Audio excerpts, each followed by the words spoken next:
So we would spar. Sometimes I'll see him in the training setup as well. And that was it, really. These guys aren't playing, and Jake better understand that now, because I can promise you, Anthony Joshua is not going to play with him, and he's going to bring that real power to him. This guy is a fucking animal. Like, he has. There's various ways I'll win. I got the fighter spirit, and that's how I'll go. Breaking Anthony Joshua knocked out Terence Crawford during sparring as part of his intense preparation for Jake Paul. This wasn't friendly work. It was serious drilling, showing Joshua's power and focus as he sharpens himself for a real test against a much smaller and less proven opponent. Gold medalist, a two-time heavyweight champion of the world. He is not here to play. In the back of his mind, he's saying, how dare Jake Paul call me out? He came into this fight thinking, I'm gonna hurt this guy. Winning isn't everything. Winning is... Anthony Joshua says he doesn't expect anything from anyone and won't let talk about sparring distract him. He makes it clear he's focused only on handling his own camp and doing his job, training hard and sticking to his plan. That calm confidence shows he's not worried about hype or noise. Just sharpening himself for the big test against Jake Paul, trusting his experience and warrior mindset as he prepares for fight night. Don't expect anything from anyone. People are entitled to talk about sparring. People are entitled to not talk about sparring. I just got to make sure that I handle my own corner. And how I'm going to handle my own corner is do what I do, go out to fight every night. That the dates are put in front of me and just do my job. That's how I handle my business. Terence Crawford says greatness comes from fighting and beating the most champions after getting knocked in sparring with Anthony Joshua during preparation for Jake Paul. Crawford's words show how real fighters earn respect by facing the toughest tests. His focus on beating champions unintentionally highlights that Joshua has done those real battles while Jake Paul hasn't stood in with elite title fighters yet. So great, because he fought the most champions, beat the most champions, got the most money for beating the most champions. Carl Froch repeats Anthony Joshua's line that Jake or anyone can get this work and that there will be no mercy from a world-class heavyweight. Froch then points out that Jake Paul has no real experience, no big fights, and no heavyweight ranking, making him look like easy work compared to Joshua's legacy. This highlights the clear gap in real boxing pedigree between Joshua and Paul. Anthony Joshua said, Jake or anyone can get this work, no mercy. I took some time out, I'm coming back with the mega show. It's a big opportunity for me, whether you like it or not. I'm here to do massive numbers, have big fights and break every record whilst keeping cool, calm and collected. So chill in it. I mean, come on, he's jumping in with fake Paul, who has no experience and no fights and no world ranking at heavyweight. Easy work. Eddie Hearn lays it bare, warning Jake Paul he must be careful because Anthony Joshua's power and skill are on another level. Hearn calls Joshua a real fighter and makes Paul's jump to heavyweight look risky, especially compared to the elite opposition Joshua has faced throughout his career like that. You ain't in a box, mate, and this ain't David Blaine.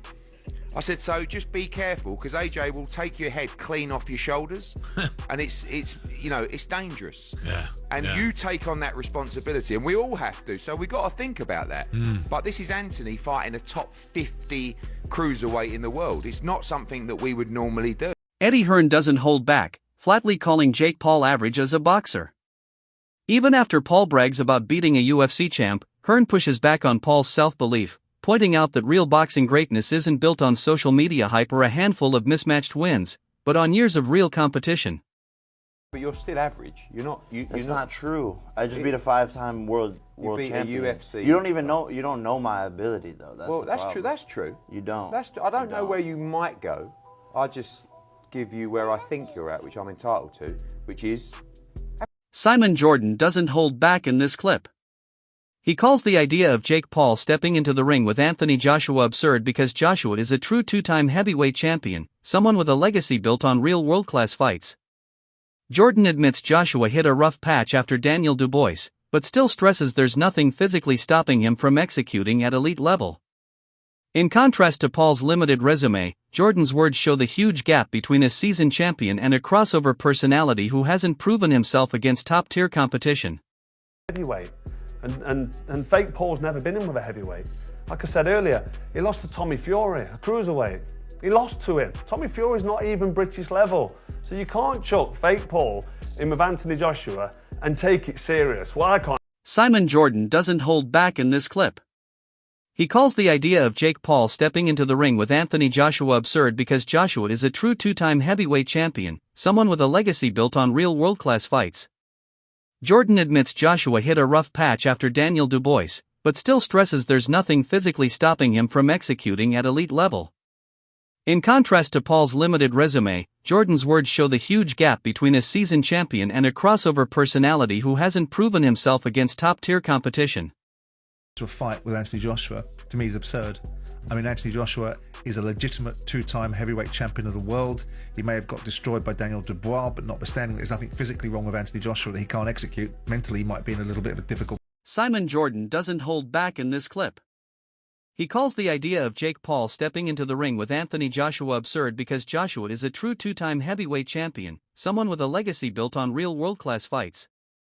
Jordan admits Joshua hit a rough patch after Daniel Dubois, but still stresses there's nothing physically stopping him from executing at elite level. In contrast to Paul's limited resume, Jordan's words show the huge gap between a seasoned champion and a crossover personality who hasn't proven himself against top-tier competition. Easy fight for him, and I think this should be laid to rest because I don't think AJ's gonna go in and try and pat. AJ's gonna like. Derek Chizora's blunt take cuts through all the hype.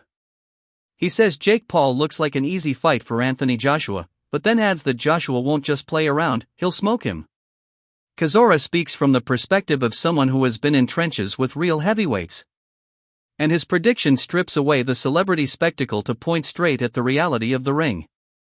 When a seasoned pro predicts a quick, clear-cut outcome for Joshua, it highlights how stacked Joshua's credentials are compared to Paul's limited test of real boxing chops. Paul is crazy. If he thinks he can get it with Anthony Joshua, former two-time heavyweight champion of the world, and play tiddlywinks, I don't think AJ plays touch. He plays knock the F out. Johnny Nelson pulls no punches in this clip. He calls Jake Paul crazy for thinking he can hang with Anthony Joshua, who he labels not just a former two-title heavyweight champ, but someone who doesn't fight soft, he fights to knock out his opponent. Nelson also points out that Paul's bravado and showmanship are great for selling tickets and purses, but they have nothing to do with real boxing skill or championship pedigree.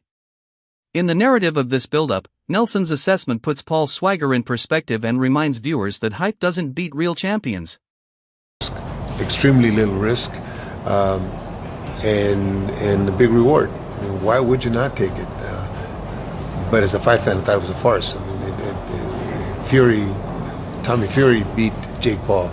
It may not be, it may be a little while back, but still, he hasn't improved that much, and he hasn't been fighting anybody that's posed a problem. Abel Sanchez frames this matchup as almost too easy for Anthony Joshua. He says the risk is small and the reward is huge because Paul hasn't faced anyone who truly challenges him.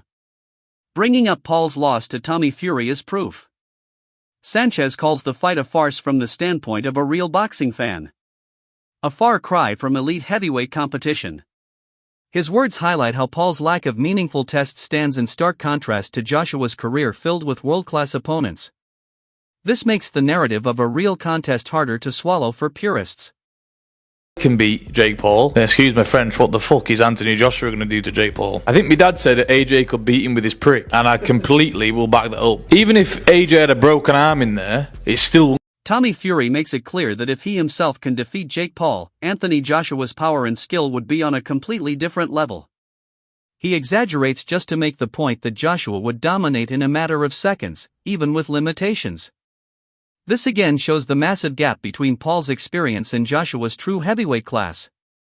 Fury's comparison highlights how Joshua's elite status makes Paul look completely out of his depth and emphasizes why real fighters view this matchup as one-sided despite the hype. Respect to Jake Paul, but that's a dangerous fight for him. He probably gets knocked out, and I'm not trying to be a hater. I'm not saying nothing bad, but Anthony Joshua is Anthony Joshua. You know, he's multiple-time champion. David Benz acknowledges Jake Paul's efforts but warns that fighting Anthony Joshua is extremely dangerous for him. He emphasizes Joshua's multiple world championships and Olympic gold medal to show the level of skill and experience Paul would be facing. Benz predicts that the fight is heavily in Joshua's favor and that Paul is likely to be overwhelmed. His words underline the vast difference in credentials, ring IQ, and championship experience, reinforcing the idea that Paul's hype does not match the harsh reality of facing a true elite heavyweight like Joshua. To see how far I can take myself. I know what it takes, I know what this game's about, and I'm going to push myself beyond the limits where I've been before, hence why I found myself in Dallas, because I'm trying to find an environment that can stimulate me, motivate me, and push me on. Anthony Joshua speaks about pushing himself beyond previous limits and building on his existing skills. He emphasizes self-motivation and seeking challenging environments to improve his craft. This shows Joshua's focus on personal growth and preparedness for any opponent, including Jake Paul. His approach reflects a disciplined champion mindset. Contrasting with Paul's hype-driven tactics and limited real fighting experience, by seeking higher levels of stimulation and challenge, Joshua demonstrates why he remains a top-level heavyweight, mentally and physically ready, and why stepping into the ring with him presents a challenge no crossover fighter has truly faced yet. Champion, who's knocked out heavyweight champions. Has he ever tried like Ozempic or Manjaro? This is a guy who is already perfect. Okay. He's perfect. Okay. He's like, if you could sculpt like a perfect gladiator human being, it's Anthony Joshua. Paul highlights the enormous experience gap between Anthony Joshua and Jake Paul. He describes Joshua as almost perfect, noting his knockout record against heavyweight champions and elite pedigree. Logan stresses that Paul cannot match this level of skill, preparation, or ring intelligence. By comparing Joshua to a sculpted gladiator, he illustrates how intimidating a fight with Joshua would be for Paul and why hype and social media fame cannot substitute for actual experience, talent, and championship caliber. Joshua's proven ability to finish top opponents reinforces the idea that stepping into territory going to be coming at you in the fight. Dangerous in the sense of for the health of Jake, would you say? Yeah. Yeah, like this is a sport that we love, and I think we need to protect that. And you know, he's one of the most dangerous guys in the world to go step in a ring with. Like, you saw that with Ngannou, who was a seasoned, you know, one of the most durable men on the planet in one of the toughest sports in. As the build-up to Anthony Joshua versus Jake Paul intensifies, it is clear that this fight is about far more than just a payday. Joshua has shown in sparring and in his career that he is a heavyweight with power, skill, and championship experience that few can match. Jake Paul may bring hype and showmanship, but his lack of elite competition and proven toughness in the ring makes this matchup heavily one-sided. Mentally and physically, Joshua has prepared for challenges far greater than Paul. If Joshua wins, it will reinforce his dominance and remind the boxing world why he remains a top heavyweight. If Paul somehow shocks everyone, it would be the upset of the decade. But the odds and expert opinions suggest otherwise. Who wants it more? Who is truly ready? And who has faced real champions all point to Joshua. Are you backing Anthony Joshua or is Jake Paul pulling the upset? Drop your thoughts below.